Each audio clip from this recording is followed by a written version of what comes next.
So you have all these people in the room, and all I've done is introduce myself. But then I ask the question, so why are you here? And they all start looking at the ground, like this, like, oh, I don't know how to answer that question. Leadership is everywhere. In our work, in our family, in our community. We see leaders by their actions. We know their legacy. This podcast is about leaders, people just like you, doing amazing things every day. I hope these stories inspire you, they motivate you, and they fuel your leadership legacy. My name is Vicki Guy. Welcome to Ignite. Welcome to Ignite. Over and over and over, I find my clients asking me why someone didn't do what they wanted them to do. And time and again, I say it's because they didn't want to.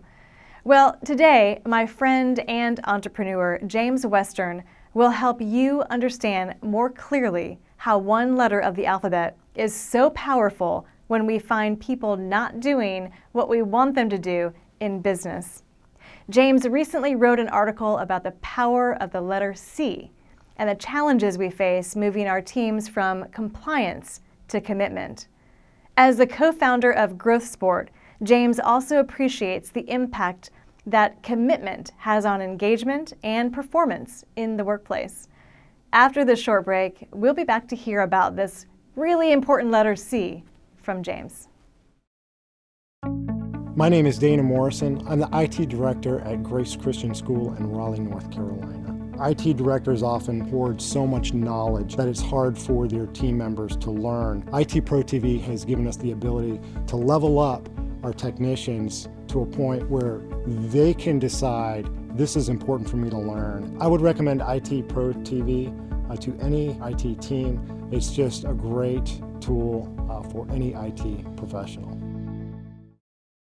Welcome back to Ignite. Today we are joined with James Western, the co-founder of Growth Sport and entrepreneur for many years in many different industries. James, welcome to Ignite. How you doing? I'm doing well. Thank you very much, Vicki. Good. Great to have you on the show today. I know you're very, very busy. You've got a lot of things going on, a lot of plates spinning right now. So I appreciate you taking the time to talk to us on Ignite and sharing some stories of inspiration for others to appreciate as well. So thank you for that. I know, we've known each other for a really long time, and I know just from our conversations, you have had experiences as an entrepreneur in a lot of different industries, from mortgage banking. You have worked in the computer industry, you have worked as a consultant, and now, most recently, you have started a company called Growth Sport. So I know today you want to focus on that, but I'm wondering how you have kind of paved the path and made choices along the way to kind of navigate to what it is that drives, your success. Sure. It's a good question. So, when I finished my undergraduate degrees, I just applied for jobs. I wasn't passionate about, hey, I want to work in this industry, another industry. At that stage of my life, I just needed a job. So I applied for a lot, and I got a job opportunity that I accepted for a startup company in the technology industry. And I really enjoyed it. And I worked there for a few years and then decided, I had probably more brawn than brain at that point in time, where I said, I could do this on my own. And so I ended up having my own company for 6 years. And I was fortunate enough that it got purchased by another company. And then IBM bought that company. And so a small company bought your company, yeah? I'm sorry? A small company bought your company. Correct. It was larger than us, and then it merged with IBM. And it was great. It was a good opportunity. Mm-hmm. And then, I decided, I got my MBA, and then I got hired by Compaq Computer, and I was an executive there. So I worked for a Fortune 500 company for many years and got good experience in entrepreneurship, as well as, now I'm formally in a big company. Mm-hmm. So then not too many years after that, a buddy of mine from graduate school who did consulting asked me if I wanted to do some consulting for a company called Franklin Covey. So I did that for 5 years and did that for a lot of big companies all over the world, and really enjoyed it and realized that not only is there value, of course, in consulting, but based on my background and experience in the business industry, I could give them a lot of personal experiences rather than just, hey, here's some concepts that I've done research on that really helps. And so I've really enjoyed that. And that's where I decided with a friend of mine who has been a professor at Michigan State and he's now at Notre Dame University. We spent a couple of years and put together this growth sport execution model that really helps organizations. Yeah, I'm a huge fan of the products of Franklin Covey. I know you spent a lot of many years there, and I'm sure that the number of years that you spent in corporate America and all the experiences that you had there, the success, perhaps sometimes even failure. I don't know. I'm hoping that we all have some failures to learn from over time, right? But I'm sure that all of that stuff has given you a huge amount, like a big pool of data and life experience and interactions with people to be able to create growth sport as it is today. So pretty interesting, and I know that we've just kind of summed it up in a very short amount of time, but that was years of hard work and effort to get to where you are now. So tell us a little bit about what is growth sport. How do you describe it? What does it do? Tell us a little bit about that. Sure. So growth sport is the name of the company, but sport is an acronym for 5 different areas. But of course, there's so many examples to use associated with the athletic industry. So that's the reason I came up with it. So some of the core elements associated with success for organizations, whether it can be profit, nonprofit, it could be the government, it could be the military. It really doesn't matter because all these things still align. S for sport stands for strategy, strategic alignment. P for sport stands for personal performance. O stands for operational execution. R for results accountability, and T for team strength. So based on the years of personal experience, years of consulting I've done, and then of course, I've read all sorts of books as well that so many of us have. I really said, these are the core elements associated with success for any of these entities. And so those are the things that this model implements to ensure that any organization or department, could be a division, could be a group, or even a team, doesn't have to be a large organization, can implement to effectively drive greater results that they want for themselves. Mm-hmm. So sport, using the word sport, do you find that there's analogies? I know obviously each letter stands for something, but did something else drive it? Did you call it growth sport for a particular reason and then fit in find the words that fit, or did you do it the other way around? No, it's a great point. So there's so many examples here. So think about it this way. I'll use an example of the football industry. So if you think about that, what do all the players and the coaches do on Monday? Do they practice or do they do something else? Well, originally, what they do on that day is they really focus on what went well, what didn't go well, what do we need to do differently. So that's strategic development every week. Mm-hmm. Well, how often do we do that in the business industry? We may say, oh, well, we did at the beginning of the year when we established our goals, but do we really assess on a regular basis that we need to focus on what strategy is really going to work based on our level of success and results? Personal performance. Okay, what do the players do Tuesday through Saturday? Well, they practice. Mm-hmm. Well, how often do we practice in the business industry and say, well, no, I'm a sales rep and I do my best and I work hard, but how often do we really practice to get better and better so that we're one of the best sales reps that can exist? And that has nothing to do with solely sales. It could be all these other positions. So all of these elements associated with the sport implementation model aligns with what athletes do in whichever area they're in. It could be gymnastics, it could be soccer. It doesn't really matter because all of them have to align with these things that are so important to get better and better and drive success. So that's the reason that I came up with it, was to really focus on so many good analogies where people understand that's a good point. Yeah, you're right. I don't really practice the way that I need to get better. I just practice on my potential clients. And over time I get better. But yeah, I wish I had done things differently. Mm-hmm. It kind of reminds me of that iceberg visual where the iceberg, there's so much more ice down below that you don't see. Sure. Kind of those letters talk about, the effort that someone puts in to get to the results that they're looking for. And mm-hmm. oftentimes when we put together a strategy, we just think, okay, well, if we make the plan, then magically something will happen. And what you're saying is there are so many other steps along the way to ensure the results that we want. And these steps, according to the SPORT model, will help us get there. Yeah, absolutely. And the results, and this is the other important thing, is this is really the implementation model to drive results. And the results are another acronym, which is SCORES. So you play sport to increase your scores, because the three core elements of success for any organizations are SC, stands for I want to really stimulate culture, because that is such a big deal in every industry now, which is appropriate. OR, as part of SCORES, is optimize results. Whether it's profit, nonprofit, we just want to make sure we're getting the results. And ES of SCORES is I want to engage my staff. The staff meaning all employees. Mm-hmm. So how do you increase your scores? You play sport. So those are how the two things align, and organizations love that, because they go, yeah, you're right. I want our culture to get better. I want to optimize our results even more. And yeah, we always want our staff to be engaged at the highest level possible. So how do we do it? You play sport. Mm-hmm. And so it really helps people understand, I see how these align, and it makes a big difference. Mm-hmm. Well, James, that's not only clever, but it's also practical, right? So people can people can relate to that. Like, okay, I'm going to play sport, and it's going to mean that I'm going to have a great strategy. I'm going to do the things I need to do to execute that strategy, and as a result, I'm going to create an environment where people want to be, so that they can feel empowered to deliver results. So speaking of that empowerment piece, I know recently you wrote an article about the power of the letter C. And mm-hmm. that kind of ties into that empowerment, that engagement that your employees have. And I know you've seen this implemented in probably many organizations, maybe your own company, perhaps in companies that you've consulted with, either with Franklin Covey or with Growth Sport. What is it about the letter C that's so powerful that drives some of this engagement?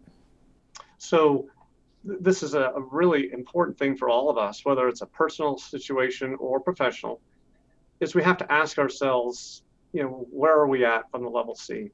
So when I'm meeting people for the first time to provide consulting, well, they've decided, yes, I really want to implement this model. It makes sense. So you have all these people in the room, and all I've done is introduce myself, but then I ask the question, so why are you here?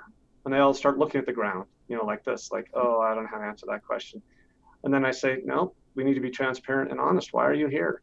And, then they'll say, well, I want to learn something. I say, well, thank you. Any other reasons that you're here? And then someone finally at some point says, because they just want to be transparent and make it funny, they say, because I was required to be here. Right. And I say that's exactly right. You guys are here because you were required to be here. So you're being compliant. Mm-hmm. So that's the first level. C is that we do things often because we don't have an option. We have to be compliant because we're required to do that. Whether we want to or not, mm-hmm. we have to do it.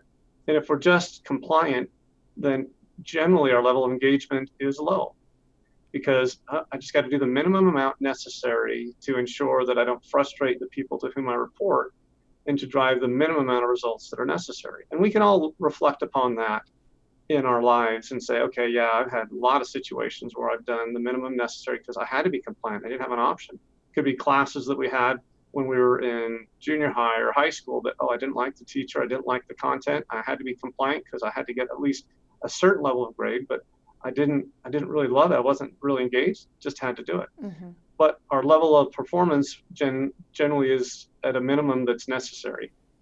The next level then would be, well, I'm committed. So I'm no longer compliant only, I'm committed. And the reason someone would upgrade to committed is because they've learned enough from their experience associated with what they're doing to say, I see the value in that personally. Mm-hmm. And I really can see how that could bring some good things, not only for the company, but for me. So I'm really committed to work hard on that. Mm-hmm. So you think of it from the standpoint of you're in a math class. At first you're compliant, but then over a period of time you realize, I can see the value in this, because a lot of the stuff that I'm learning relates to things that exist in life that I just didn't really think about. So now I'm really committed, and I'm going to work hard, and I really want to do the best that I can. Well, then the highest level is converted. And converted means it doesn't matter what anyone says about anything. You've got enough experience personally to promote that, if you want, to other people, that I am so involved in this and I love it so much. It doesn't matter how much homework I have. It doesn't matter what the the tests are, I just love it because I've seen the value personally, and so that they're doing whatever is necessary on their own. So the difference between every level of compliant, commitment, and converted is their level of engagement. And so any organization, again, it could be nonprofit, profit, could be the government, doesn't matter, or the military even, they want everybody to be very converted, and they want them to have the highest level of engagement because generally people are happier and they perform better, so both sides really win. So James, I've had this conversation with, not in this same framework, but the concepts of compliance versus commitment versus, kind of being all in and having that converted emotion or feeling. And, sometimes they say, well, sometimes we just have to be compliant with things. We may not be all in, but there is a little bit of a difference between sometimes it's okay to be compliant because you have to be to get by maybe with regulations or standards. There's a compliance, kind of a base compliance level. But what you're talking about is culture and driving the execution and getting people to go from their current state to an elevated state or a different state where they are, driving that strategy forward. So that's what you're talking about in terms of moving that to conversion. Is that pretty accurate?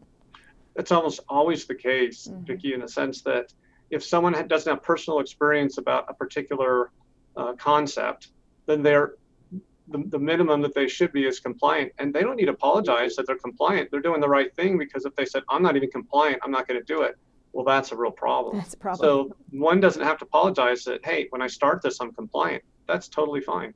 But to increase the level of engagement, not only for themselves, but to drive even greater results, hopefully they're going to make progress associated with, I'm going to go from compliant to committed and to converted with the value associated with this, just so that they understand, how they would receive not only greater results, but how they would enjoy what they're doing and feel more comfortable and relaxed.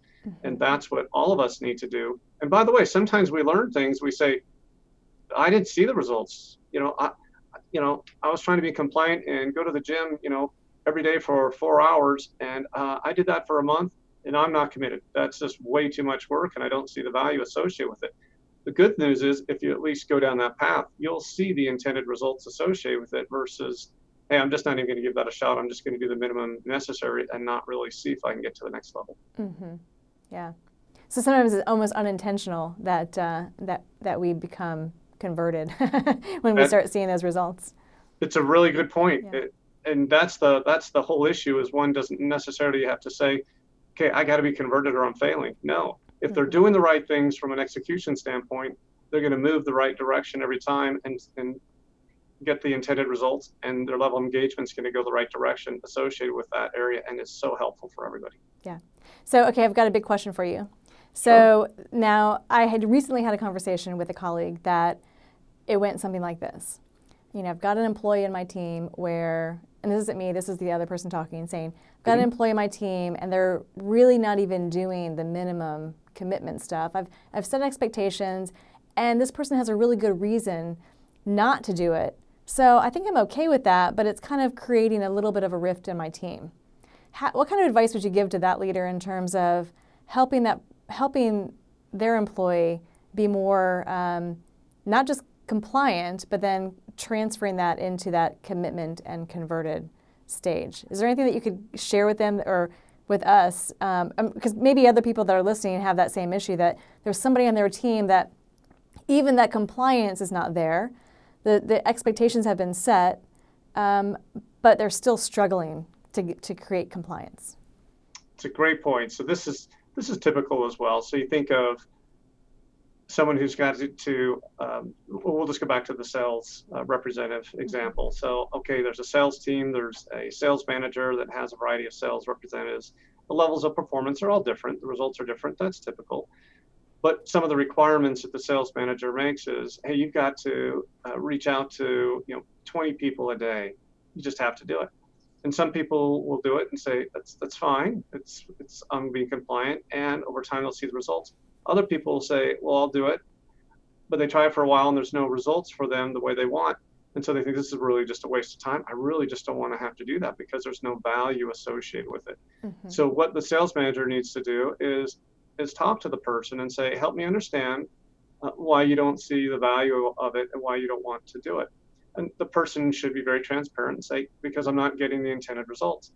Then it's a matter of saying, well, let's talk and see if others within the sales team are getting the results. And when you can validate that others are getting the results, then it's just a matter of what's their learning curve that they need to do to get better at what they're trying to accomplish, so that they understand, hey, you know what? It's not that I was frustrated wasn't wrong. It's that I wasn't taking a step back to say, what was the gap that I'm experiencing? What do I need to do to overcome these barriers so that the results will come and that I'll be more committed to this and more engaged because I'm getting the outcomes that I want, which was what I desired, but it just wasn't happening. Yeah. And that's one of the biggest challenges that a lot of us have, is we're not necessarily as open to the learning curve as we want to be by talking to others, by saying, I got to do things differently and get better. Oftentimes we just say, I've done this long enough, it's not worth it, I just need to stop. So there is a component of that kind of skill versus will that comes into this, in terms of if Correct, somebody yeah. has the will, then uncovering how they perceive the value, and if they don't perceive it, helping them understand it or see it for themselves, you think can help drive them, Absolutely. Yeah. And it's a rating on a scale of, you can do 0 to 100 or 0 to 10 on what's your will associated with that and what's your skill. And the rock stars, to use today's terminology, they're 10 and 10 on those.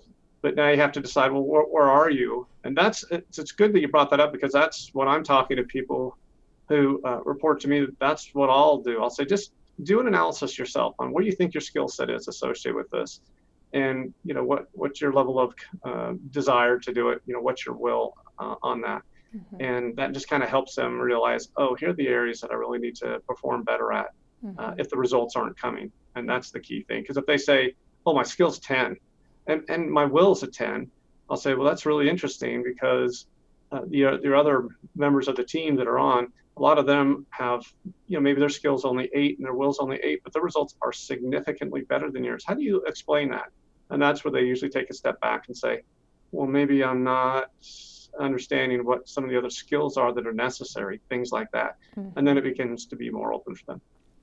Yeah, I really love this concept, and I love the fact that you've packaged it like this, because I find myself constantly having this conversation with a number of people to talk about why people don't do what you want them to do. Right? Sure. And I've gotten to the conclusion that people don't do what you want them to do is because they don't want to, right? So you have to encourage people to want to do something. You can't make them do anything. So then we get into this whole conversation about accountability, and how accountability is really kind of a personal thing, not necessarily like a management issue. It's more of a, how are we being accountable for what we want to do?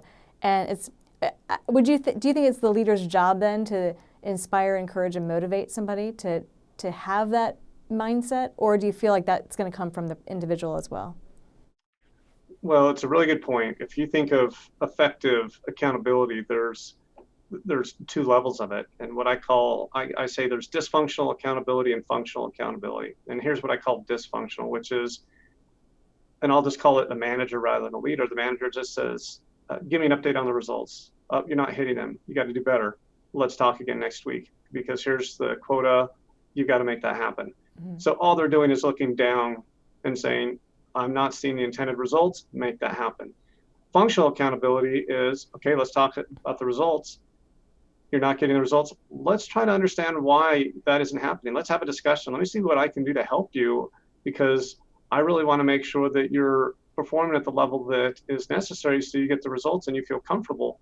So then hopefully they're willing to talk, but you're now providing value. So now you're leading them versus just managing them, because if you're doing the right thing, they're willing to follow you. Then by definition, you're leading them. So that's more functional accountability, where they still have to ensure that they're driving the intended results, but you're really helping them to say, I am here to make sure that we can do whatever is necessary to help facilitate your levels of performance. And that's not typical for every single person who oversees others. That's a big distinction, and a lot of them don't even understand that. I recently spoke to my old friend Gerard Azari, who was a vice president of sales at the large pharmaceutical company that I used to work for, and he described that dysfunctional accountability kind of in a different way. He called it the bee sting mentality, just kind of going in and saying, why aren't you doing this? Here's what you're supposed to get. Tell me how it works later. What you're talking about is more of that functional, like supportive, coaching, empowering, kind of partnering with somebody to help them understand the value of why they should do what they do, and helping them to find the results that they're looking for as well.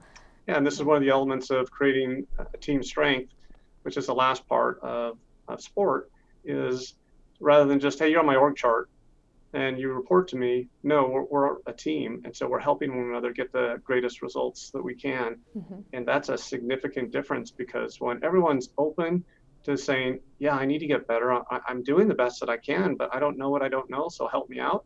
And by the way, it's not that leaders have all the answers either.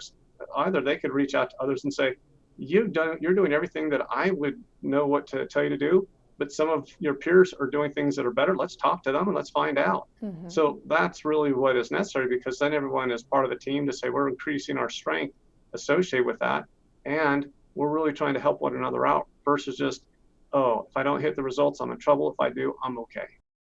James, I've recently, over the last few years, I've been doing some research with some of the workshops that I do with my clients, and part of that research, I've started to analyze the results, and part of that is showing that over and over and over, alarmingly large number, people think a great leader that I'm going to follow, that will help, I will be more engaged with, to support my team, support the organization, support my colleagues. More and more is, do I have a leader that makes me feel good? And so it's not about how much they know or how much technical information they can share, but are they making me feel like I'm part of something bigger? I'm part of a team. My voice is being heard. I contribute to the greater organization, and I have the ability to say, hey, I need some help.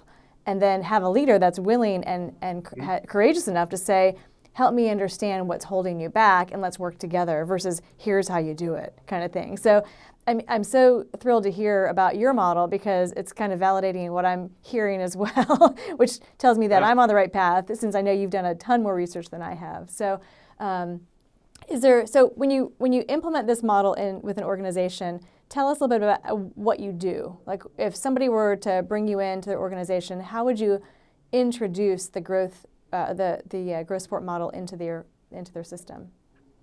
This is different for a lot of different organizations rather than what they're used to doing. So rather than oftentimes other organizations have people like me come in and just talk to a variety of their team members and do a little bit of analysis based on what the overall leader believes is a problem. And that's a really good approach. It's nothing wrong with it. It's really good. What we do is have them take a sport assessment. Mm-hmm. So, and it's anonymous in the sense that, we don't know how each employee responded, because if that's the case, they're going to be biased, because if they say, give negative scores associated with some of these things, or negative results associated with some of these things for the sport assessment, they feel they're going to get in trouble. So that doesn't happen. So they just go to our website at growth-sport.com. They do an assessment. It doesn't cost anything. And based upon answering all those things, and it's all a scale of, every question's a scale of, 0 to 10 from a sport standpoint, they get the overall results, and they'll find out, for strategic alignment, my overall results are 62%, or 62 is a score. For personal performance, it's 34. Wow, I had no idea that I don't do some of those core things that were necessary. I thought I did. All those things happen individually, and then all of those are aligned for a summary score for everybody as well. And so they'll get all those results associated with it, and say, okay, your overall sport assessment results are as follows for your entire team, division, department, however many people take that. And the nice thing about that is, now you're just letting all of those individuals know, and the leaders know, here are the results based on what your employees indicated, rather than just our assessment. And that really helps them, because then they go, some of these things are aha moments. Others were, this is what we thought. Mm-hmm. And others were surprising. Well, okay, that's better than we thought in these areas. But the nice thing is, it's self-assessment, and it really helps a lot for the organizations. Yeah, it sounds pretty easy to use and implement. I'm wondering, from a from an implementation standpoint, if you can share a story about an example of a transformation that you've seen kind of in front of you, whether it's with the Growth Sport or some other system that you've used from the experience that you have. Sure. Kind of a great story that you've seen, because sometimes when we talk about, going kind of back to these C's, the power of the letter C, sometimes when we talk about compliance versus commitment versus conversion, and we think about that, it's easy to talk about, but unless we know exactly what it might look like, sometimes we're like, yeah, whatever. I don't know if it's really reasonable for us to expect it. Have you seen it firsthand happen or experience the result of that conversion? It was really interesting. Yes, I have countless times. I just want to share you one experience that I was really excited about, but I wasn't certain that the people that would be part of it would be as responsive. And here's why. So it was for a big organization, and all the members of the team that were part of this, for the most part, I would say 90% of them, they were PhDs. They had their PhDs. So they're very smart, and they had really committed themselves to learning over an extended period of time. And when I started promoting a lot of the stuff, and hey, here are the things we need to do from an implementation model, a lot of them asked just a ton of questions, which is totally appropriate.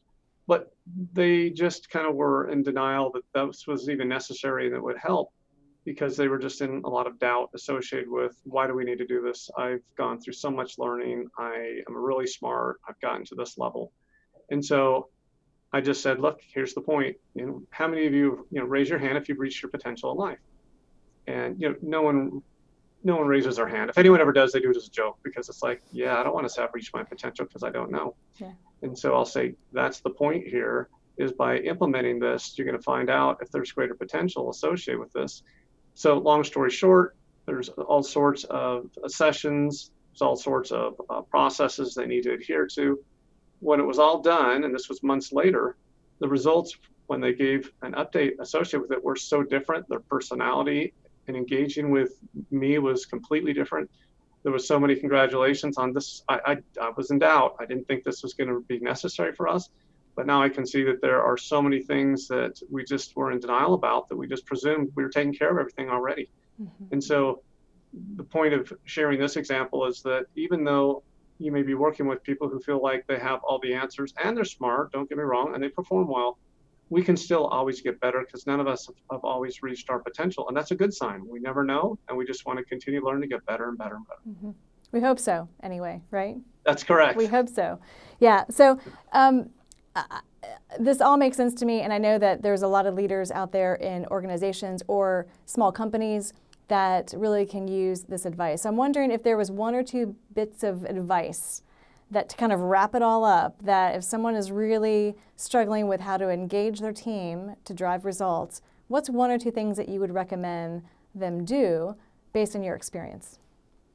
So they should start by doing just a personal assessment of how engaged are the employees. And they need to ask that question and say, okay, first of all, how do I even measure whether or not employees engaged or not? So they need to understand how to even define it. So once they can define it and say, okay, if they're not engaged, it's like this. If they're semi-engaged, it's like this. If they're completely engaged, it's like this. They need to make that assessment themselves based on how they want to determine that. Okay. Then once they've done that, they need to say, well, what needs to be done differently so that the people are very engaged? What are the gaps associated with that? Now that I know who is not engaged, who's really low engaged, and who's highly engaged, what do I need to do to understand what those gaps are? And once I understand those gaps, one of the key things to do is say, well, with the employees that are highly engaged, let's see what they're doing to overcome those gaps that the others have. And then you just want to make sure that as a team, you're addressing all of those things together to say, to get the highest level of performance as a team, and for all of us to really enjoy what we're doing, what do we think the best practices are, so that everybody is aligning with some of these things. And then it's just a matter of each person being committed to saying, okay, let's see what we can do to get better and better, because we want to make that happen. So that's number one. Number two, to help them be engaged, is to really make sure that they're also enjoying their roles and responsibilities, that the culture is aligned with what is necessary for them to be confident, comfortable with what they're doing. And that's not easy either. And so that's why there's some of the core things associated with the sport not only engage the staff, but stimulates the culture, and then also optimizes results, because you get those two items of, hey, the results are getting better, I'm feeling more and more happy, I love the environment that we're in, the culture is getting better, then their level of engagement goes up as well. Mm-hmm. So really a little bit of reflection and then a lot of digging in to make some absolutely. changes. Yeah, great. Well, James, thank you so much for being here on Ignite. I appreciate you sharing some of the stories, your growth sport model as well, the power of the letter C. That was very insightful. So in just a few minutes, we'll be right back with some final thoughts on Ignite. Are you a career changer or a budding tech pro who's looking to start their career in IT? I'm Wes Bryan, and along with my fellow IT Pro TV edutainer Cherokee Boos, we've just shot a new show just for you. Each week, we'll dive into topics to help you launch your career in tech. Watch how to get started in IT on YouTube now. Just head to youtube.com/ITProTV to watch, and look for new episodes every Saturday at 9 a.m. U.S. Eastern Time. Welcome back to Ignite. There's so much goodness in there about how to inspire and motivate others to commitment.